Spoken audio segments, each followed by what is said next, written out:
মুমিন, মুমিন আপনাকে যুক্ত করা আছে, বলেন আপনি। কথা কি শোনা যাচ্ছে? হ্যাঁ, শোনা যাচ্ছে, বলেন। আচ্ছা, এর আগে যুক্ত হয়েছিলাম অন্য নামে। আজকে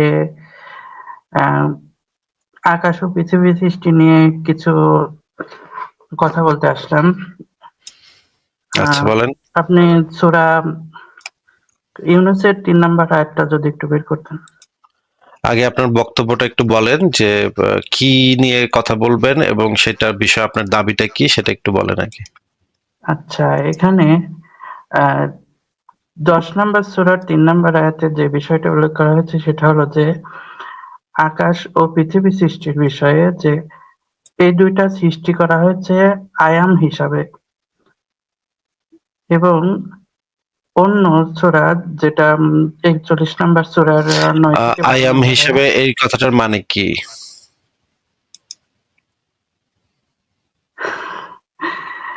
আয়াম, এর আগে আমি যুক্ত হয়েছিলাম ট্রু রেভেলেশন নামে। আচ্ছা, আপনি কি নামে যুক্ত হয়েছিলেন সেটা তো জিজ্ঞেস করছি না এই মুহূর্তে। যেটা জিজ্ঞেস করছি শুধুমাত্র সেটার উত্তরটা দেন। আইয়াম মানে কি সেটা একটু ভালো করে খুলে বলেন। না, আমি কথা হলো যে ১০ নাম্বার সূরার ৩ নাম্বার আয়াতে আচ্ছা, কত যেখানে নম্বর বলা সূরার হচ্ছে। কত নম্বর আয়াতে কি সেটা তো একটু পরে যাব আমরা। কত নম্বর রেফারেন্স যখন চাবো তখন আমরা রেফারেন্সে যাব। আগে একটু বলেন, আপনি যেই মাত্র বলেন আই অ্যাম হিসেবে সৃষ্টি করা হয়েছে, আই অ্যাম বলতে কি বোঝানো হচ্ছে সেটা একটু বলেন।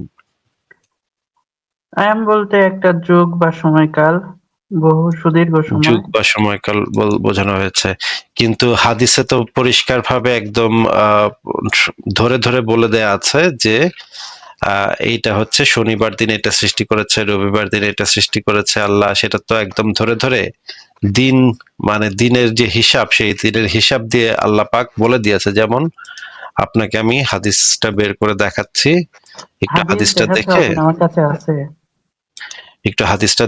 এখান থেকে একটু বলেন যে এখানে যদি আইয়াম বলতে যদি যুগ বোঝানো হয়ে থাকে, তাহলে এখানে হাদিসে যেটা বলা আছে যে সৃষ্টির আমি সূচনা ও আদমের সৃষ্টি, এখানে বলা হয়েছে আল্লাহ তাআলা শনিবার দিন মাটি সৃষ্টি করেন, রবিবার দিন পর্বত সৃষ্টি করেন, সোমবার দিন বৃক্ষরাজি সৃষ্টি করেন, মঙ্গলবার দিন বিপদ আপদ সৃষ্টি করেন। এখানে তো একদম ধরে ধরে শনি রবি সপ্তাহের যে দিনগুলা সেই সপ্তাহের হ্যাঁ, দিনগুলা ধরে ঠিক ধরে আছে, বলে দেয়া সেটা আছে। ঠিক আছে। তাহলে আপনি যে বললেন আই এম বলতে ওইটা বোঝানো হয় নাই, যুগ বোঝানো হয়েছে। যুগের ক্ষেত্রে তো শনিবার রবিবার সোমবার এগুলা প্রযোজ্য না, এগুলা তো যুগের নাম, তো এটা হয় না। যুগ যদি বলতে যেখানে যদি যুগ বোঝানো হয়ে থাকে, এখানে তো যুগ বোঝানোর কোনো স্কোপ নাই। তাহলে আপনি যে বললেন এখানে যুগ বোঝানো হয়েছে, সেটাকে আপনি তাহলে প্রমাণ করেন যে যুগ বোঝানো হয়েছে।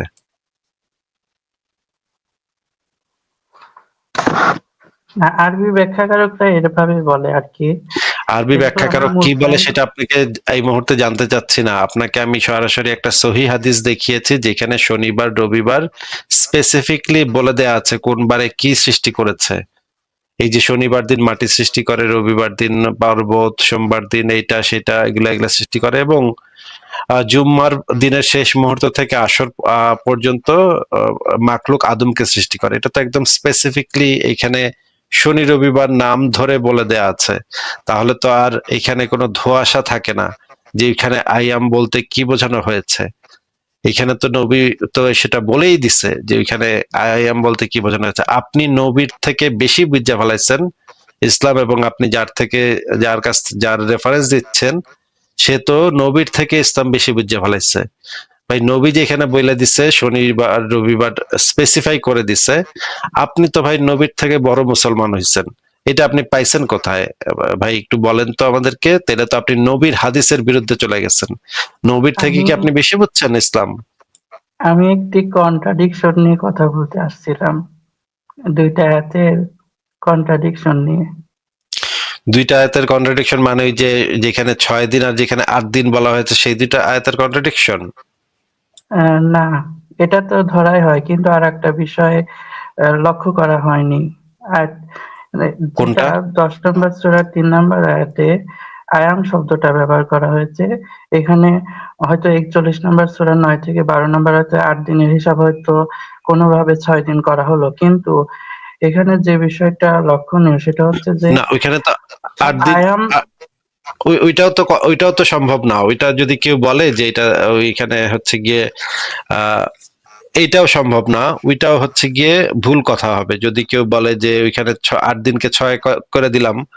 এটা হয় না, কারণ হচ্ছে দেখেন, এই যে আধুনিক ইসলামিক অ্যাপোলজিসদের যে ব্যাখ্যা, বর্তমান যুগের ইসলামপন্থী ব্যাখ্যাকারীরা সাধারণত দাবি করেন যে 4 দিন, 4 দিন মানে মোট 4 দিন, অতিরিক্ত 4 দিন নয়, অর্থাৎ প্রথম 2 দিনের কাজ সহ মিলিয়ে মোট 4 দিন, তারপর আরো 2 দিন আকাশ, সব মিলে 6 দিন। কিন্তু এই সমাধানকে ব্যাকরণ ও প্রেক্ষিত উভয় দিক থেকে অযৌক্তিক বলা হয়, কারণ বলা যায় কারণ এই শব্দটার গঠন আরবিতে অতিরিক্ত 4 দিন বোঝায়, মোট 4 দিন নয়। ফলে এর প্রকৃত অর্থ একটি পাঠ্যবিরোধ দূর করার কৃত্রিম প্রয়াস ছাড়া কিছুই নয়। যেমন ধরেন এই যে এখানে যে জিনিসটা আছে যে সূরা আরাফের, সূরা ইউনূসের, কাফের ইত্যাদির যে সবকিছু 6 দিনের সৃষ্টি, বললেই হয়ে গেলে আবার 6 দিনও লাগে কেন? এটা একটা প্রশ্ন। সূরা ফুসসিলাতের 9 থেকে 12-তে যেটা বলা আছে, পৃথিবী 2 দিন, জীবিকা 4 দিন এবং আকাশ 2 দিন, 8 দিন, 6 দিন এবং বাকি দিন এবং 8 দিন, এই দুই ধরনের কথাবার্তা বলা আছে। এই দুইটা একসাথে মেলে না, কারণ এখানে এই শব্দটা দ্বারা, এই যে শব্দটা আছে, এই শব্দটা দ্বারা অতিরিক্ত 4 দিন বোঝায়, এক্সট্রা 4 days বোঝায়। সেটা তো মানে টোটাল 4 দিন বোঝায় না। হ্যাঁ মুমিন ভাই বলেন। মুমিন ভাই আচ্ছা, বলেন। আমি যে পয়েন্টটা মেক করতে চাচ্ছিলাম সেটা হলো যে এই 10 নম্বর সূরার 3 নম্বর যে আকাশ ও পৃথিবী সৃষ্টি করা হয়েছে আয়াম হিসেবে, এবং 41 নম্বর সূরার 9 থেকে 12 নম্বর আয়াতে সব ক্ষেত্রে ইয়াওম শব্দটি ব্যবহার করা হয়েছে। এটা কি কন্ট্রাডিকশন হয়ে যায় না? হ্যাঁ, এটাও একটা কন্ট্রাডিকশন হতে পারে, এটা একটা কন্ট্রাডিকশন ধরা যেতে পারে, হ্যাঁ। আচ্ছা, আর আরেকটা বিষয় সেটা হলো যে ইউনূসের 3 নম্বর আয়াতে প্রথমে আকাশ তারপরে পৃথিবী সৃষ্টির কথা বলা হয়েছে, এবং ফুজিলাতের 9 থেকে 12 নম্বর আয়াত প্রথমে পৃথিবী তারপরে আবার আকাশ। এটাও তো একটা কন্ট্রাডিকশন হয়ে যায়, তাই না?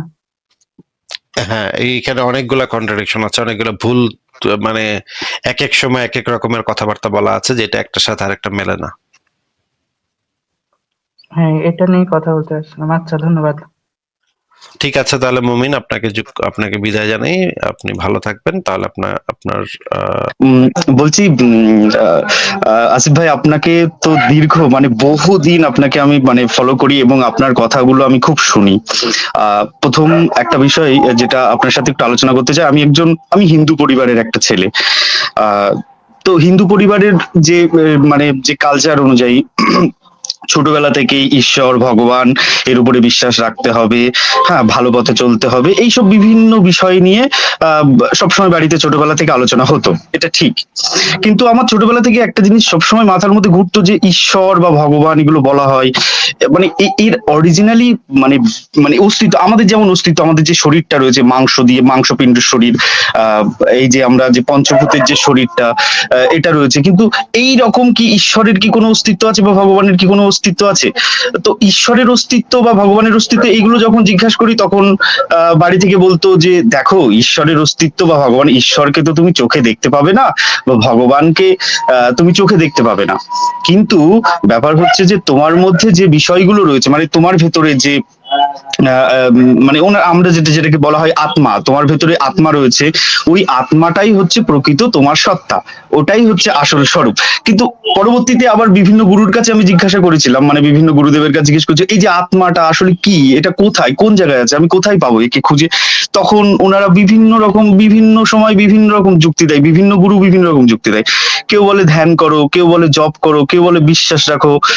আমার মাথায় কোনোটাই কিছু ঢোকে না, আসলে বিষয়টা কি, কোনোটাই কিছু ঢোকে না। তারপর এইগুলো বিষয় নিয়ে, বিভিন্ন বিষয় নিয়ে তো চিন্তা ভাবনা করি, পড়াশুনো করি, ইউটিউবের বিভিন্ন বিভিন্ন ভিডিও দেখি, তারপরে আমার কাছে অনেক বই আছে, সেগুলো পড়াশুনো করি। তো সর্বশেষ, তারপরে যখন আপনার ভিডিও দেখতে শুরু করলাম, তখন সর্বশেষ একটা বিষয়ে আমি আপাতত এখন উপনীত হতে পেরেছি। সেই বিষয়টা হচ্ছে যে মানুষের সেবা করা। আহ, মানুষের সেবা করাটাই আমার কাছে পরম ধর্ম, এবং সেটা নিঃস্বার্থে নিঃস্বার্থে মানুষের সেবা করাটাই পরম ধর্ম। এটাকেই আমি বেছে নিয়েছি, আমার জীবনের পরম ব্রত হিসেবে বেছে নিয়েছি। আমি প্যারামেডিক্যাল থেকে ডিসিএমএস কমপ্লিট করেছি, মানে অনেক কষ্ট করে পড়াশোনা করেছি, বাবা মাও কষ্ট করে পড়াশোনা করিয়েছেন। তো তার পরবর্তীতে আপনার ভিডিও দেখার পরে আমি বুঝতে পারলাম যে আসল প্রকৃত ধর্মটাই হচ্ছে মনুষ্যত্ব, মানুষের সেবা করা, এটাই হচ্ছে প্রকৃত ধর্ম আমার মতে। এবার অন্য কারোর মতে অন্য কিছু হতে পারে, এটা ঠিকই। তো তার পরবর্তীতে আমি যখন ডাক্তারিতে বসলাম, তখন আমার একটা টার্গেট, আমি অনেক গ্রামের মধ্যে থাকি, তো তো এখানে তেমন ভাবে হচ্ছে মানুষের মানে সেবা শুশ্রূষা করার মতো তেমন কোনো ডাক্তার এখানে নেই, বা হসপিটাল এখান থেকে অনেকটা দূরে। তো ওই জন্য আমি একটা ব্রত নিয়েছি, এই আপনি যেমন একটা ব্রত নিয়েছেন যে মানুষকে যুক্তি বুদ্ধি দিয়ে তাকে সামনের দিকে এগিয়ে নিয়ে যাওয়া যায় কিভাবে। আর আমি একটা ব্রত নিয়েছি এটাই, যে যুক্তি বুদ্ধি অবশ্যই খাটাতে হবে, তার সাথে সাথে মানুষের সেবা করা, মানুষের উপকার করা। তো সপ্তাহে আমি এখন তো নতুন বসেছি, তো তেমন পয়সা করেও কিছু নেই, ওই জন্য সপ্তাহে একটা দিন করে আমি একটা সিদ্ধান্ত নিয়েছি, আজকে 2 বছর ধরে করছি, একটা দিন করে মানুষের মানে ফ্রিতে আমি যতটুকু আমার সামর্থ্য আছে ততটুকু মানুষের আমি দেওয়ার চেষ্টা করছি, ওষুধপত্র থেকে শুরু করে, বা যদি সেই ওষুধ আমার কাছে না থাকে আমি সেটা লিখে দিই যে আপনি এটা কিনে নেবেন। এইভাবে আস্তে আস্তে মানুষের সেবা করার চেষ্টা করছি। তবে আমি গর্বের সাথে বলতে পারি, এই যে একটা মানে একটা সাহস পেয়েছি, একটা বিশাল বড় একটা পেয়েছি, এটা সম্পূর্ণ আপনার থেকেই পেয়েছি। ওই জন্য আপনাকে অসংখ্য ধন্যবাদ। অনেক অনেক ধন্যবাদ এম ভাই, আপনার কথা শুনে খুবই ভালো লাগলো। আপনি যে কাজ করছেন সেটা তো অসাধারণ কাজ। আমি আহ, আহ, কি বলবো, যে আমি তো আসলে শুনে অভিভূত আপনার কথা, যে আপনি এই কাজ চালিয়ে যাচ্ছেন, এবং আমি চাই, আমরা সবাই চাই আপনি এই কাজটা চালিয়ে যাবেন। আহ, খুবই চমৎকার চিন্তা আপনার। এম ভাই, আপনার জন্য আমাদের সবার পক্ষ থেকে শুভকামনা রইলো। আহ ঠিক আছে, বলেন আর কি কিছু বলবেন এম ভাই? না, আসিফ ভাই, মানে সব থেকে বড় বিষয়, প্রথম আপনার সাথে কথা বলছি তো কথা কথা কেটে যাচ্ছে। আসলে ব্যাপারটা হয়েছে কি, মানে কারোর ব্যক্তিগত ক্ষেত্রে যদি, আমার যেমন ব্যক্তিগত ক্ষেত্রে আপনি একটা মহান একজন, মানে যেটা আমি মুখে আপনাকে বলে বোঝাতে পারবো না, যে আপনি আমার কাছে কতটা, মানে আমার হৃদয়ে কতটা জায়গা দখল করে রেখে আছেন, আমি বলতে পারবো না। সেটা আমি মুখে কয়েকটা কথা বলে হয়তো বোঝাতে পারবো না। কিন্তু আপনার কাছ থেকে যে অনুপ্রেরণা পেয়েছি, মানে আসিফ ভাই, আপনার পা ধরে প্রণাম করলেও হয়তো সেটার আমি শোধ করতে পারবো না। মানে একটা সাহস, মানে আপনি যে কাজ মিথ্যেকে মিথ্যে করছেন ভাই, বলতে হবে। আপনি যে কাজ করছেন ভাই, আপনারই পা ধরে আমাদের প্রণাম না করা না উচিত। না না না না না, গুরুদেব কখনো গুরুদেব শিষ্যকে কখনো পা ধরে না, শিষ্য গুরুদেবের পা ধরে। না ভাই, হ্যাঁ, আপনি তো ব্যাপার হচ্ছে, চমৎকার কাজ করছেন। আপনি একদম মানে যেটা করা দরকার সেটা করছেন, এবং মানে মাঠে ময়দানে করছেন। আমরা তো অনলাইনে করছি, আপনি একদম মাঠে ময়দানে করছেন, যেটা মানুষের উপরে সরাসরি এফেক্ট ফেলবে সেটা করছেন। খুবই অসাধারণ কাজ এম ভাই, আপনার জন্য আমার পক্ষ থেকে আপনাকে আমি স্যালুট জানাই, এবং আমাদের সবার পক্ষ থেকে আপনার জন্য শুভকামনা। এম ভাই, আর কি হ্যাঁ, কিছু বলবেন আপনি? হ্যাঁ, ওই জাস্ট এইটুকু বলেই শেষ করে দেবো। সেই বিষয়টা হচ্ছে এই, যে আমার একটা লক্ষ্য, আমার একটা ইচ্ছা ছিল, মানে আমার একটা লক্ষ্য ছিল যে মানুষের উপকার করা। আপনার কথাবার্তা শুনেই এটা আস্তে আস্তে এগিয়ে নিয়ে যাচ্ছে। এটাকে আমি জানি না কত দূর পর্যন্ত এগিয়ে নিয়ে যেতে পারবো, তবে আমি আমার আপ্রাণ মানে চেষ্টা করে যাব। এটাই একটা জিনিস আমি মাথায় রেখে চেষ্টা করে যাব, যে আসিফ ভাইয়ের কাছ থেকে যে শিক্ষাটা পেয়েছি সেই শিক্ষাটা আমি সমাজের কাজে লাগাবো। সেটাতে যদি আমার আস্তে আস্তে একটা সময় যদি প্রাণও চলে যায়, তাতেও আমার কোনো দুঃখ নেই। কিন্তু আসিফ ভাইয়ের মান সম্মান রক্ষা করার জন্য আমি এই কাজ করে যাব, যেভাবেই হোক করে যাব, তাতে আমার যা হবে হোক, আমি কোনো কিছুতে ভয় পাই না। ওই যে আপনাকে অসংখ্য ধন্যবাদ, আপনার সাথে এইটুকু কথা বলার জন্য। মানে মানে কি বলবো, অনেকবার যুক্ত হওয়ার চেষ্টা করেছি কিন্তু কোনোদিনই পারিনি যুক্ত হতে। আজকে মানে পেরেছি, মানে মুখ দিয়ে কথাতে কথা বেরিয়ে যাচ্ছে, আমি বুঝতে পারছি না, এত আনন্দ হচ্ছে আর এত একটু ভয় ভয়ও করছে আপনার সাথে কথা বলতে। হ্যাঁ, তো যাই হোক, আপনি ভালো থাকবেন আসিফ ভাই, সবসময় ভালো থাকবেন। আপনি আমাদেরকে সাহস দেবেন সবসময়। ঠিক আছে, আপনার জন্য অনেক শুভকামনা রইলো। আপনাকে আমরা তাহলে আজকে বিদায় জানাই। ভালো থাকবেন, আপনার জন্য আচ্ছা, শুভকামনা। আবারও শুভকামনা জানাচ্ছি। আবারও নিশ্চয়ই আপনার সাথে কথা হবে। আপনাকে বিদায় জানালাম। ট্যাগ ট্যাগ আপনাকে যুক্ত করা আছে, বলেন আপনি। আমার কথা কি শোনা যাচ্ছে? হ্যাঁ, শোনা যাচ্ছে, বলেন। আশা করি ভালো আছেন। আমার কয়েকটা কোয়েরিজ আছে। সো সবগুলা অ্যাকচুয়ালি একটা প্রশ্নকে ট্রিগার করে। তো সেটা হচ্ছে, মুসলিমরা দাবি করে, আই উড সে দাবি করে, যে কোরআনে বিভিন্ন বিষয় সম্পর্কে বলা আছে, ওগুলা বেশিরভাগই বৈজ্ঞানিক। ফর এক্সাম্পল, পৃথিবীতে আয়রন উৎপন্ন হয়নি, রেদার এটা বাইরে থেকে আসছে। And then wait wait wait wait wait এটা কোথায় বলা আছে? আহ, কোরআনের কোথায় বলা আছে? কোরআনে আমাকে অ্যাকচুয়ালি সূরা আল হাদিদ অর সামথিং লাইক দ্যাট এরকম কিছু একটা কথা হ্যাঁ, বলছিল। সেটা বুঝতে পেরেছি, তো কিন্তু এখানে হ্যাঁ, যে লোহা, আল্লাহ পাক লোহা নাজিল করেছেন, এই কথাটা যে শব্দটা দ্বারা বলা আছে, সেই হ্যাঁ, একই শব্দ দ্বারা আল্লাহ পাক অন্য অন্য আয়াতেও বলা হয়েছে যে আল্লাহ পাক আহ নবী রাসূল পয়গম্বরদেরকে নাজিল করেছেন। তারপরে হচ্ছে গিয়ে একই শব্দ দ্বারা বলা আছে যে আল্লাহ পাক গবাদি পশু নাজিল করেছেন। আচ্ছা, গবাদি পশু কি তাহলে বাইরে থেকে এসছে? যদি একই শব্দ হয়, শব্দের মিনিং যদি একই হয়, তাহলে তো গবাদি পশুরও তো বাইরে থেকে আসার কথা। কারণ হচ্ছে কি আল্লাহ পাক ওই একই শব্দ দ্বারা লোহা শব্দটাকে যেটা দিয়ে বলেছে, একই শব্দ দ্বারা গবাদি পশুকেও বলেছে, তাহলে গবাদি পশুরও তো বাইরে থেকে আসার কথাটা কি? হ্যাঁ, এটা আমারও প্রশ্ন। তবে হ্যাঁ, আমি আমার প্রশ্নটা কমপ্লিট করে নিই। সো এরপর উনি বলল যে আহ, ওখানে নাকি ভ্রূণবিদ্যা সম্পর্কে বলা আছে যে তিন ওয়েট চারটা ওয়েট ওয়েট লেয়ারে। ভাই, এবার আপনি যদি এভাবে একটা একটা করে বলতে থাকেন, আমার প্রত্যেকটা পয়েন্টে আপনাকে আটকাইতে হবে। প্রত্যেকটা পয়েন্টে আটকানো ছাড়া উপায় নেই। কোরআনের যে ভ্রূণবিদ্যা, হ্যাঁ, সেটা প্রাগৈতিহাসিক আমলের ভ্রূণবিদ্যা, যেটা হচ্ছে গ্যালেনের সময় যে ভ্রূণবিদ্যা ছিল, সেইটার অনুরূপ। মোহাম্মদ যে এটা ওই যে মোহাম্মদের ওই সময় তার সমসাময়িক একজন চিকিৎসক ছিলেন, যিনি আহ ভারতে এসে মেডিকেল সায়েন্স পড়ালেখা করে গিয়েছিলেন। ভারতে তখন মানে বিদ্যালয় ছিল, পড়ালেখা করার বিদ্যালয় ছিল। সেই তার মানে হচ্ছে সেই অঞ্চলের মানুষ এই যে মানুষের যে মেডিকেল সায়েন্স সম্পর্কে ধারণা রাখতো, এবং বিভিন্ন দেশে গিয়ে মানুষ শিক্ষা লাভ করতো, জ্ঞান অর্জন করতো। আহ, মক্কার সেই সময় যেই মানে জিনিসটা প্রচলিত ছিল, সেটা হচ্ছে অ্যারিস্টটলের যে বক্তব্য এবং গ্যালেনের যে বক্তব্য, সেটা সেই সময় প্রভাবশালী ছিল। সেইটা যদি আমরা দেখি, তাহলে আমরা দেখি যে কোরআনের বক্তব্যের সাথে সেটার হুবহু মিল। কিন্তু বর্তমান যে ভ্রূণবিদ্যা আছে, সেটার সাথে একেবারেই মিল নাই। আমি যদি আমার আমার সেই বিষয়ে লেখা আছে, আমরা প্রত্যেকটা জিনিস নিয়ে আমরা আলাদা আলাদা ভাবে আলোচনা করতে পারি। আপনি যদি চান, তাহলে আমি রেফারেন্স গুলা বের করে দেখাতে পারি যে কোরআনে কি কি ভুল বক্তব্য দেয়া আছে, সেটা আমরা বের করে দেখতে পারি একসাথে।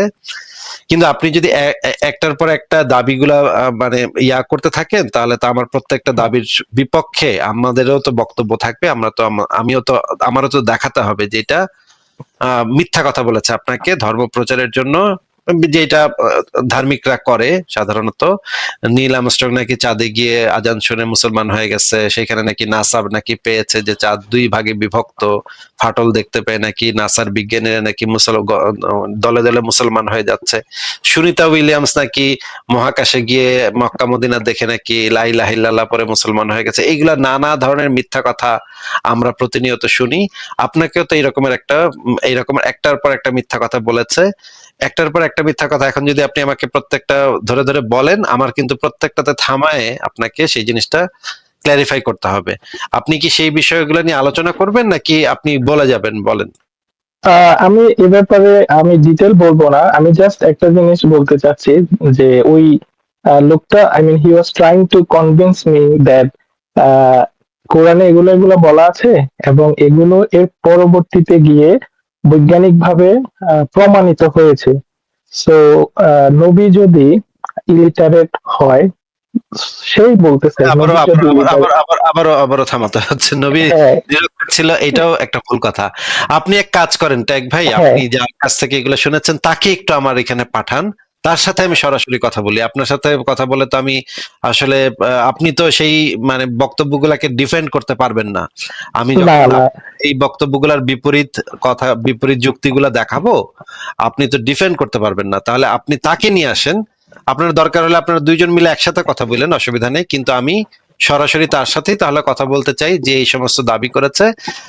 দেখি আমি যে পৃথিবীর কোন মুমিনটা আছে আমার সাথে কথা বলে আমাকে বুঝাই দিবে এবং আমাকে প্রমাণ করে দিবে, এখানে জনগণের সামনে প্রমাণ করে দিবে যে তার কোরআনে এগুলা আছে। আমি একটু সেই মুমিনটাকে একটু দেখতে চাই ভাই। আমার লাইভে হাজার হাজার মুমিন এই পর্যন্ত যুক্ত হয়েছে, সেই মুমিনদের কি অবস্থা হয়েছে সেটা আমি তো আর নিজ মুখে বলতে চাচ্ছি না, আপনি অন্যান্য ভিডিওতে দেখতে পাবেন যে সেই মুমিনদের আসলে অবস্থাটা কি হয়েছে। আপনি একটু সেই মুমিন বান্দাটাকে আমার লাইভে একটু আসতে বলেন। অবশ্যই আমি তাহলে ইনভাইট করব আপনার লাইভটা দেখার জন্য। তবে হ্যাঁ, আমি জাস্ট একটা কথা বলে শেষ করে দিতে চাচ্ছি, সেটা হচ্ছে সো যেহেতু আমি জাস্ট ওর বক্তব্যটাই আপনাকে প্রেজেন্ট করছি। সো যেহেতু নবী লিটারেট ছিলেন এবং এই ধরনের কথা ওনার পক্ষে লেখা সম্ভব না, দ্যাট মিনস এই বইটা অ্যাকচুয়ালি গড গিফটেড। সো এটা না, এটা আরেকটা ভুল কথা। একজন মানে নিরক্ষর ব্যক্তি একটা বই লিখলে সেটা যে গড গিফটেড হবে সেটা প্রমাণ হয় না ভাই। যেমন ধরেন হোমার, প্রাচীন মহাকবি হোমারের দুইটা মহাকাব্য আছে, বড় বড় দুইটা মহাকাব্য আছে। হোমার ছিলেন একজন অন্ধ কবি। তিনি যে ওডিসিয়াস গ্রন্থটা লিখেছেন, ওডিসিয়াস মহাকাব্যটা লিখেছেন, সেটার ভিতরে অনেক কিছু আছে যেগুলা মানুষ আগে জানতো না। তার মানে এটা না যে হোমার একজন ঈশ্বর প্রেরিত ব্যক্তি বা ঈশ্বরের নবী বা নিজেই ঈশ্বর, এরকম কিছু প্রমাণ হয় না। ঈশ্বরের প্রেরিত ব্যক্তি প্রমাণ করতে হলে আলাদাভাবে প্রমাণ করতে হবে। আপনি যেই বক্তব্যটা দিয়েছেন, আপনার বক্তব্য শুনলাম, কিন্তু যে আপনাকে ভুংভাং বুঝিয়েছে সে আপনাকে আসলে একটু বোকা বুঝাইছে আর কি। হ্যাঁ, বুঝতে পারছি। আমার আসলে এ ব্যাপারে একদম জিরো নলেজ, এজন্য মানে আমি একদম আউট অফ অ্যান্সার ছিলাম। তো আমি ভাবলাম আপনার সাথে কানেক্ট আচ্ছা, হই যে আপনি যদি কি অ্যান্সার প্রত্যেকটা দেওয়া বিষয় নিয়ে যায়। আলোচনা করতে চান, প্রত্যেকটা বিষয় নিয়ে যদি আলোচনা করতে চান, আমরা সেই রেফারেন্স গুলো বের করে করে আমরা কোরআনের আয়াত, তারপরে সেটার তাফসীর, সমস্ত কিছু বের করে করে বিস্তারিত আলোচনা করতে পারি। কিন্তু আমি আপনার সাথে আলোচনা করলে যে প্রবলেমটা হবে যে আপনি তো সে এই বক্তব্যটাকে ডিফেন্ড করতে পারবেন না, কারণ আপনারও তো আপনাকে যে বলেছে তার পক্ষেও তো নিশ্চয়ই কিছু যুক্তি থাকবে। আপনি তো সেই হ্যাঁ, যুক্তিগুলো দিতে পারবেন না। তাহলে আপনার সাথে মানে আমি বিতর্ক করলে সেটা হবে আপনি জানেনই না বিষয়গুলো ভালোভাবে, তখন আপনার সাথে আপনাকে হয়তো আমি চেপে ধরবো, চেপে ধরে আপনাকে একটা ভুংভাং বুঝাই দিতে পারি। যে এইটা আমি করি না। যে ভালোভাবে জানে তার সাথেই আমি আলোচনাটা করতে বুঝতে পারছি। উৎসাহী হব। হ্যাঁ, আমি অ্যাকচুয়ালি ডিফেন্ড করতে আসিনি। তবে হ্যাঁ, আমি লিড নেওয়ার পরে আপনি যদি কাইন্ডলি একটু ওই যে লোহা এবং ভ্রূণবিদ্যার বিষয়টা একটু ডিটেইলে বলতেন আপনার রেফারেন্স থেকে। না না, সো আমি ডিটেলস ভাই, ডিটেলস আমি তো আমার লেখা আছে সংশয়.com এই বিষয়ে, প্রত্যেকটা বিষয়ে লেখা আছে অলরেডি। আপনি চাইলে সেগুলো গিয়ে পড়ে নিতে পারেন। আর আমি কিওয়ার্ড দিয়ে সার্চ করলে পাবো তো না? আপনি যদি, আপনাকে আমি একটা লেখা দেখিয়ে দিচ্ছি, এই লেখাটা আপনি পড়েন। এই লেখাটা পড়ার পরে এই মানে লোহা বিষয়টাও আছে, দুইটাই আছে। আপনি একটু খুঁজে পড়তে হবে আর কি। আচ্ছা, কই গেল? ওকে। দাঁড়ান দাঁড়ান দাঁড়ান এক সেকেন্ড। এই লেখাটার ভিতরে আপনি যদি এই লেখাটার টাইটেল হচ্ছে কোরআনের ভ্রূণতত্ত্ব বনাম আধুনিক এমব্রায়োলজি। এই লেখাটা যদি আপনি পুরোটা পড়েন তাহলে এটার ভিতরে আপনি পাবেন যে এই যে কোরআনের যে ভ্রূণতত্ত্ব বলে যেটা দাবি করা হয় সেটা আসলে কতটুকু ভ্যালিড সেটা আপনি পাবেন এটার ভিতরে। দেখেন এটার ভিতরে ভূমিকা, আচ্ছা এটা একটু সরিয়ে দিই আমি। এটার ভিতরে যে জিনিসগুলো আছে যে কোরআনের যে দাবি, যে সূরা মুমিনুনের 12 থেকে 14 নম্বর আয়াতে যে জিনিসটা বলা আছে, এই যে এইটা বলা আছে, তারপরে এটা বলা আছে, এখান থেকে নাকি এখানে নাকি এমব্রায়োলজির কথা বলা আছে। কিন্তু আমরা যদি হাদিসগুলাও এটার সাথে অ্যাড করি, এটার সাথে অ্যাড করলে যেগুলা হয়, মানে ফুল কনসেপ্টটা বোঝার জন্য, ইসলামের ফুল কনসেপ্টটা বোঝার জন্য কোরআন হাদিস সবই তো আনতে হবে। সবগুলো যদি আমরা একসাথে আনি এবং আমরা যদি দেখি যে প্রাচীন বিশ্বে আগে থেকে কি কি ধারণা ছিল, তুলনামূলক যদি আমরা একটা টেবিল তৈরি করি, টেবিলটা যদি এরকম করি, আমরা দেখেন খ্রিস্টপূর্ব 1400-তে যেটা ছিল গর্ভ উপনিষদে যেটা বলা ছিল, এই জিনিসটা বলা ছিল গর্ভ উপনিষদে। খ্রিস্টপূর্ব 1000-এ যেটা জবের পুস্তক যেটাকে বলা হয় ইহুদি খ্রিস্টানদের একটা ধর্মগ্রন্থ, সেইখানে এই জিনিসটা বলা ছিল। তারপর খ্রিস্টপূর্ব 500-তে গীত সংহিতাতে, যেটা এটাও ইহুদি খ্রিস্টানদের একটা এটা হচ্ছে ইহুদি খ্রিস্টানদের একটা ধর্মগ্রন্থ। এখানে যেটা বলা ছিল, তুমি আমাকে মাতৃগর্ভে বুনেছ, আমি আশ্চর্যভাবে গঠিত। খ্রিস্টপূর্ব 460 থেকে 370 হিপোক্রেটাস যেটা বলেছিল, বীজ মায়ের শরীরের রক্তে পুষ্টি পায়, মাংস ধীরে ধীরে অঙ্গ প্রত্যঙ্গে বিভক্ত হয়। অ্যারিস্টটল যেটা বলেছিল, এটা বলেছিল অ্যারিস্টটল। গ্যালেন বলেছিল এই যে 4 ধাপে, দেখেন, ভ্রূণ 4 ধাপে বিকাশ পায়, বীজ, রক্তপূর্ণ, মাংসপিণ্ড, সম্পূর্ণ শিশু। তালমুদে যেটা বলা আছে, গর্ভধারণের প্রথম 40 দিন পর্যন্ত কেবল জল। খ্রিস্টীয় 650 সালে যেটা, বা 630 সালে বা 50 সালে যেটা হয়েছে, নুতফা, আলকা, মুগদা, অস্থি, মাংস। এখানে যদি আমরা ইয়াটা করি, তুলনামূলক সারণীটা যদি করি, ইংরেজিতে যদি আমরা দিই, তাহলে ইংরেজিটাও এখানে দেয়া আছে একই সাথে। এবং আমরা যদি এখন আধুনিক ভ্রূণবিদ্যা যদি আমরা অ্যানালাইসিস করি, সেখানে যেটা দেখা যায় যে এই 3.5 থেকে 4.5 সপ্তাহে হৃদ স্পন্দন তৈরি হয়। 4 থেকে 5 সপ্তাহে অঙ্গ তৈরি হওয়া শুরু হয়। 6 থেকে 7 সপ্তাহে হাড়ে প্রাথমিক অসিফিকেশন শুরু হয়। পেশির গঠনটা শুরু হয় একই সাথে। অর্থাৎ আগে হাড় পরে মাংস, এই ধারণা আধুনিক বিজ্ঞানে একটা ভুল ধারণা, কারণ হাড় ও পেশি একসাথে ওভারল্যাপিং বিকশিত হয়। আবারও বলছি, আগে হাড় পরে মাংস, এটা হচ্ছে একটা মানে বিজ্ঞানের দৃষ্টিতে এটা সম্পূর্ণ ভুল একটা ধারণা। কিন্তু কোরআনে যেটা বলা আছে, কোরআনটা আমরা যদি দেখি, তাহলে সেখানে আমরা দেখি কি বলা আছে, যে কোরআনে যেটা বলা আছে, আমি শুক্রকে আমি আলাকায় পরিণত করি, তারপর আলাকাকে গোশতপিণ্ডে পরিণত করি, তারপর গোশতপিণ্ডকে হাড়ে পরিণত করি, তারপর হাড়কে গোশত দিয়ে আবৃত করি। এই কথাটা সম্পূর্ণ ভুল। এই স্টেপগুলা যেটা এরপর তারপর যেটা বলা আছে, সেই তারপরের যে স্টেপগুলো, সেটা সম্পূর্ণভাবে ভুল। কারণ এই দুইটা সিমিলটেনিয়াসলি একসাথে হয়, এটা ওভারল্যাপিং হয়। আধুনিক বৈজ্ঞানিক জ্ঞান যেটা বলে আমাদেরকে আগে হাড় পরে মাংস, এই ধারণাটা সম্পূর্ণ ভুল। কারণ হাড় এবং পেশি একসাথে বিকশিত হয়। আপনি যদি চান, এই বিষয়ে রেফারেন্স গুলা দেয়া আছে, ভিডিও দেয়া আছে, হিউম্যান ডেভেলপমেন্ট পেটের ভিতরে কিরকম হয় সেটার আধুনিক বৈজ্ঞানিক যে ধারণা, সেটা একদম অ্যানিমেশনের সাহায্যে ভিডিও করে দেয়া আছে এখানে। মোহাম্মদ যে এই ধাপগুলা যে জানছে আগে, মানে মোহাম্মদ যেটা বলছে সেটা আসলে গ্যালেনের ধাপগুলা বলছে সে। হ্যাঁ, গ্যালেনের ধাপটাকে একটু এদিক সেদিক করে সে বলছে। এই মোহাম্মদ যে গ্যালেনের ধাপটা বললো, সেটা সে কোত্থেকে জানলো? সেটা সে বিভিন্ন জায়গা থেকে এই জিনিসটা আমরা জানি। যেমন আমাদের যারা গ্রাম দেশে যারা ধাত্রীমা আছে, ধাত্রী বলে যারা, তারা কিন্তু দীর্ঘদিন ধরে বাচ্চা জন্মের সময় মায়ের সাথে থাকে। হ্যাঁ, এবং তারা কিন্তু গর্ভপাত দেখে, মৃত মায়ের লাশ দেখে, মৃত শিশুর লাশ দেখে। এই তাদের অভিজ্ঞতার মাধ্যমে গ্রামের যারা ধাত্রী আছে তারা অনেক কিছু জানে। এবং একই সাথে ইসলামে যে হারিস ইবনে কালাদা ছিলেন মুহাম্মদের আমলের একজন আরব চিকিৎসক, কথিত আছে যে তিনি ইসলাম আবির্ভাবের আগে চিকিৎসা বিষয়ক জ্ঞান আহরণের জন্য ভারতের গুন্দেশপুর ভ্রমণ করেছিলেন। অসংখ্য ইসলামিক গ্রন্থে তার সম্পর্কে কিছু বিবরণ পাওয়া যায়, তবে বিস্তারিত জানা যায় না। আমরা একটা ফতোয়া দেখি, এখানে ফতোয়াটা উল্লেখ করা আছে। এই ফতোয়াতে উল্লেখ করা আছে যে এই যে চিকিৎসক রাসূলুল্লাহ সাল্লাল্লাহু আলাইহি ওয়াসাল্লামের হাদিসে, আরবের প্রসিদ্ধ চিকিৎসক হারিস ইবনে কালাদার উক্তি, এবং আমরা কিছু জয়ীফ হাদিস থেকেও এই হারিস ইবনে কালাদার বর্ণনা পাই। সেইগুলা হাদিসের ভিতরে আছে। এই যে মুহাম্মদ কিছু মানুষকে বলেছিলেন, তোমরা হারিস ইবনে কালাদার কাছে যাও, কারণ সে একজন অভিজ্ঞ চিকিৎসক। এই হাদিসগুলো যদিও জয়ীফ, কিন্তু অনেকগুলা বর্ণনাকারী থেকে হাদিসগুলো এসছে। আমরা জানি যে মুহাম্মদের আমলে একজন চিকিৎসক সেখানে ছিলেন। এবং এই কোরআনের যে আয়াত, এখানে যে বৈজ্ঞানিক অসঙ্গতিটা দেখা যায়, সেটাও এখানে বিশ্লেষণ করা হয়েছে। এখানে প্রত্যেকটা ওয়ার্ড ধরে ধরে বিশ্লেষণ করা হয়েছে। প্রথমে হাড়, তারপর মাংস, ক্রম ও সময় রেখার ত্রুটি, এইটা সম্পূর্ণভাবে ভুল কথা। তারপরে হাদিসে যেটা বলা আছে 40 দিন 40 দিন 40 দিন, এই মডেলটা আধুনিক ভ্রূণ বিকাশের একদম সম্পূর্ণ আলাদা। মানে যে আধুনিক যে বৈজ্ঞানিক জ্ঞান, সেটার থেকে সম্পূর্ণ ভিন্ন। কোরআন হাদিসে যেটা বলা আছে 40 দিন 40 দিন 40 দিন, এইটাও বিজ্ঞানের সাথে কোনোটাই মেলে না। এবং কোরআনের বর্ণনার ভেতরে গ্রিক প্রভাবটা খুব ভালোভাবে দেখা যায়। এই যে হিপোক্রেটাস, অ্যারিস্টটল এবং বিশেষ করে গ্যালেনের প্রভাবটা কোরআনের ভিতরে পরিষ্কারভাবে দেখা যায়। এই যে দেখেন তিনজনের বর্ণনা কোরআনের নুতফা, আলাকা, মুগদা, অস্থিয়া, মাংস, এই ক্রমটা সুস্পষ্টভাবে গ্যালেনের বক্তব্য ছিল। এখন যদি আপনি এইভাবে হিসাব করেন এবং দেখেন এই লেখাটা পুরাটা পড়েন, তাহলে আপনি এই জিনিসটা বুঝতে পারবেন। ট্যাগ ভাই, আপনি কি আর কিছু বলবেন? না, থ্যাঙ্কস ফর এক্সপ্লেনিং। আমি তাহলে আপনার কন্টেন্টটাই রেফার করব।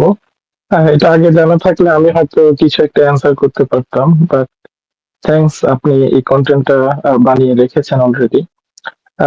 সো এটাই, আবার আর কিছু বলার এবং নেই। যদি সে যদি চায়, সে প্রয়োজনে 2-3 জন আলেমকেও নিয়ে আসতে পারে আমার সাথে আলোচনা করার জন্য। সে যদি মনে করে যে একা কথা বলতে তার হয়তো একটু সমস্যা হবে, তো সে হয়তো রেফারেন্স ঠিকভাবে মনে নাই বা দেখাতে পারবে না, তাহলে সে যেন বাংলাদেশের কোনো একজন আলেমকে সাথে নিয়ে আসে, তাহলে তারা 2 জন থাকবে, আমি একা থাকবো, এইটাতেও আমি রাজি আছি। এই প্রস্তাবও আমি আপনাকে দিয়ে দিলাম যে উনি যদি একা আসতে সংকোচ বোধ করেন, তাহলে একজন আলেমকেও সাথে করে নিয়ে আসতে পারেন বা 2 জন আলেমকেও সাথে করে নিয়ে আসতে পারেন। ওকে, হ্যাঁ, পারফেক্ট। ঠিক আছে, আমি তাহলে রেফার করব। Thanks for your time. ঠিক আছে, আপনাকে তাহলে বিদায় জানাই। ভালো থাকেন, আপনার জন্য শুভকামনা রইল। কোয়ালিটি আপনাকে যুক্ত করা হচ্ছে, বলেন। ভাই কেমন আছেন? ভালো আছেন? হ্যাঁ, ভালো আছি, আশা করি আপনি ভালো। বলেন। রক্ত দেওয়ার সম্বন্ধে ধর্ম কি বলে? আবার একটু বলেন। রক্ত দেওয়া নেওয়ার সম্বন্ধে ধর্ম কি বলে? রক্ত দেয়া নেয়া সম্পর্কে ইসলাম কি বলে সেটা জানতে চাচ্ছেন। ধর্ম কি বলে সেটা তো ভাই অনেক বড় বিষয়, এটা তো এত বড় বিষয় তো বলতে পারবো না। সব ধর্ম কি বলে এটা তো আমার তো পাণ্ডিত্য নাই যে সব ধর্ম কি বলে বলতে পারবো।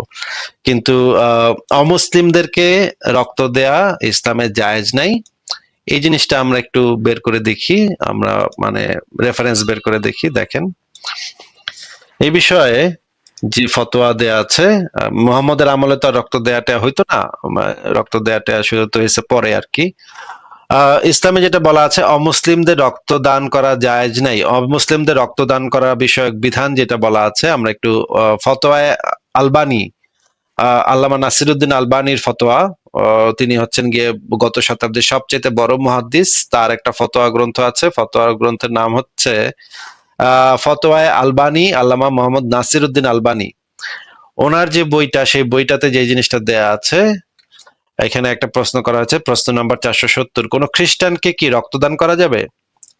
উত্তরে বলা হচ্ছে, যদি আপনার মাঝেও তার মাঝে ভালো সম্পর্ক থাকে এবং তাকে ইসলামের দিকে আকৃষ্ট করার নিয়তে দান করেন, তাহলে জায়েজ, অন্যথা জায়েজ নয়। এইটা হচ্ছে এইখানে এই জিনিসটা বলা আছে যে এইটা বলা আছে তুরাসুল আলবানী ফিল ফিক গ্রন্থে, এই জিনিসটা বলা আছে যে যদি তার ইসলামে আকৃষ্ট করার নিয়তে দান করেন, যদি ইসলামে তার আকৃষ্ট হওয়ার মাত্র সম্ভাবনা থাকে, যদি এটার দ্বারা যদি ইসলামে আসার কোনো ইয়া থাকে, সে যে আপনি তাকে বলবেন যে তোমার রক্ত দিলাম, এখন তুমি ইসলামে আসো, এইটা হইলে তখন জায়েজ হয়, কিন্তু সাধারণ অবস্থায় এটা জায়েজ নাই। এবং আরো একটা জিনিস আমরা দেখি, এটা ইত্তেফাক পত্রিকাতে ছাপা হয়েছিল, এটা হচ্ছে ইত্তেফাক পত্রিকাতে, ইত্তেফাক পত্রিকার এই ভার্সনটা আমি আর পরে অনেক খুঁজছি, কিন্তু পরে আর এটা খুঁজে পাই নাই, কিন্তু এটা আমি স্ক্রিনশট রাখছিলাম অনেক বছর আগে, আমার কম্পিউটারে সেভ করা ছিল। এখানে যেটা ফতোয়াতে বলা হচ্ছে, অমুসলিমদের রক্ত দেওয়া বা নেওয়া, অমুসলিম থেকে রক্ত নেওয়া ঠিক নয়, তবে রক্ত নিয়ে নিলে এতে করে মুসলমান রোগী কাফের হয়ে যাবে না, তার সন্তানাদিও কাফের হয়ে জন্ম নেবে না। তবে এ কথা স্পষ্ট যে কাফির পাপিষ্ট ব্যক্তিদের রক্তে যে খারাপ প্রভাব থাকে, এর প্রভাব খোদাভীরু মুসলমানের রক্তে পড়ার শক্তিশালী সম্ভাবনা বিদ্যমান। এই জন্য যথাসম্ভব তাদের রক্ত নেওয়া থেকে বিরত থাকাই উচিত। হ্যাঁ, তাদের রক্ত দিতে কোনো সমস্যা নেই। এটা বলা আছে ফতোয়ায়ে মাহমুদিয়া 18/333, জাওয়াহিরুল ফিক 2/40। এবং এই বিষয়ে যদি আমরা আরেকটা দেখি, একটা ভিডিও দেখি, এটা হচ্ছে বাংলাদেশের একটা টিভি চ্যানেলে এই ভিডিওটা প্রচার করা হয়েছিল, আমরা একটু শুনি ভিডিওটা। হ্যাঁ, আমার মেয়ে হচ্ছে যেখানে টিউশনি পড়তে যায়, সে টিচারটা হচ্ছে হিন্দি। তো উনি আমাকে সালাম দেন, কিন্তু আমি ওটার উত্তর দিতে পারি না। মানে আমি যতদূর জানি যে সালাম দেওয়াটা যাবে কিনা আমি ঠিক সঠিক জানি না। তো সেক্ষেত্রে কি করতে পারি? হ্যাঁ, এটা আসলে ধন্যবাদ। এটা আসলে আমাদের জন্য একটা সমস্যাই। আসলে হিন্দুরা এখন আমরা দেখি যে বিভিন্ন জায়গায় সোনার দোকান থেকে শুরু করে এই জায়গা ওই জায়গা মিষ্টির দোকান, অনেক জায়গায় হিন্দুরা কাজ করছে এবং তারা আমাদেরকে সবসময় সালাম দেয়, ইনশাল্লাহ বলে, আলহামদুলিল্লাহ বলে, এটা তাদের ব্যাপার। কিন্তু আমাদের এক্ষেত্রে আসলে সালামের জবাবটা একটু ডিফারেন্ট। ওয়ালাইকুমের পরে আরেকটি শব্দ আছে, ওটা আমি নিজেও পারি না, তো ওটা হলো আসলে একটু কঠিন। ওটার অর্থটা হলো যে আপনার উপর গজব বর্ষিত হোক। তো যদি এটা আমরা না পারি, মানে ওই সালামের উত্তরটা যদি আমরা না পারি, তাহলে আমরা চুপ থাকবো এবং একান্তই যদি জবাব দিতেই হয় বা এসেই যায়, তাহলে ওয়ালাইকুম এইটুক পর্যন্ত আপনি উচ্চারণ করতে পারেন। মোটামুটি এরকম ধরনের মত আছে। তারপর আপনি আচ্ছা, দেখলেন যে মানে সালামের উত্তরে বলতে হবে আপনার উপরে। আচ্ছা, কোয়ালিটি কক্ষ আপনাকে একটু মিউট করে কথা বলি, আপনার এখান থেকে ইকো হচ্ছে। মানে হচ্ছে গিয়ে কি পরিমাণে ঘৃণা এবং কি পরিমাণে বিদ্বেষ তারা পোষণ করে। এবং একই সাথে আমরা যদি একটা আকীদা গ্রন্থ থেকে পড়ি, এই গ্রন্থটার নাম হচ্ছে আল ইতকান ফি তাওহিদ আর রহমান শায়েখ আব্দুল্লাহ আল মুনির। এই গ্রন্থে যেটা বলা আছে দেখেন, এইখানে যে জিনিসটা বলা আছে যে কাউকে ইসলাম গ্রহণ করতে বাধ্য করা, এই বিষয়ে যে এখানে যে জিনিসটা বলা আছে যে কাফের রক্ত আমভাবে হালাল, এই জিনিসটা এখানে বলা আছে। দেখেন এখানে যেটা বলা, একজন মুসলিম যখন কোনো কাফের সাক্ষাৎ পায় যার সাথে কোনো চুক্তি নেই, তবে তার জন্য তাকে হত্যা করা বৈধ। মোল্লা আলী কারি আল হানাফি আল ইমাম আল খাত্তাবি থেকে বর্ণনা করেন, কাফিরদের রক্তের ব্যাপারে মূলনীতি হলো তা বৈধ, মানে কাফিরদের রক্ত আপনি ঝরাইতে পারবেন, কাফিরদেরকে মারতে পারবেন যে কোনো সময় যদি চুক্তি না থাকে। অর্থাৎ চুক্তি বা অন্য কোনো কারণে একজন কাফের রক্ত নিষিদ্ধ হয়, চুক্তি না থাকলে তা বৈধ। অপরদিকে মুসলমানের রক্তের ব্যাপারে মূলনীতি হলো তা নিষিদ্ধ, কোনো কারণে ইত্যাদি ইত্যাদি তা বৈধ হয়। এই জিনিসটা এখানে বলা আছে। এবং এখানে যদি আপনি আরো পড়েন তাহলে দেখবেন যে এখানে আসলে খুবই ভয়ঙ্কর ভয়ঙ্কর সব কথাবার্তা বলা আছে। এবার যদি বাংলাদেশের সবচেয়ে বড় আলেমদের মধ্যে একজন ডক্টর আবু বকর জাকারিয়া, তার একটা গ্রন্থ পড়ি, সেখানে যে জিনিসটা বলা আছে, আহ যারা শিরক চর্চা করে তাদের রক্ত মুসলমানদের জন্য হালাল, হত্যাযোগ্য। মানে হচ্ছে গিয়ে যারা শিরকের চর্চা করে অমুসলিম, তাদের রক্ত আমভাবে মুসলমানদের জন্য হালাল। এই বিষয়গুলো বলা আছে কোরআনে এবং হাদিসে এবং ফিকার গ্রন্থগুলোতে, যে অমুসলিম আরো যেটা বলা আছে যে অমুসলিমদের সাথে শত্রুতা পোষণ করতে হবে সবসময়, তাদেরকে ঘৃণা বিদ্বেষ করতে হবে, সেটা সবসময়, সেটা কোরআনেও বলা আছে। সেটা যদি চান সেটাও বের করে দেখাতে পারি। এবং একই সাথে যে জিনিসটা আছে সেটা হচ্ছে তাদের রক্ত দেয়া যাবে শুধুমাত্র এই শর্তে যে তাদেরকে ইসলামের দিকে আপনি আহ্বান করতে পারবেন, তাদের ইসলাম গ্রহণ করার কোনো সম্ভাবনা আছে, এরকম থাকলে তখন রক্তদান করা কিছু কিছু ক্ষেত্রে জায়েজ হয়, কিন্তু ম্যাক্সিমাম ক্ষেত্রে তাদেরকে রক্তদান করা ইসলামে জায়েজ নাই। হ্যাঁ, কোয়ালিটি কক্ষ এবার বলেন আপনি। আনমিউট করে বলেন, আনমিউট করেন এখন নিজেকে। কোয়ালিটি কক্ষ আনমিউট করে বলতে পারেন এবার। না, আপনি আর আনমিউট করছেন না, ঠিক আছে, তাহলে আপনাকে বিদায়।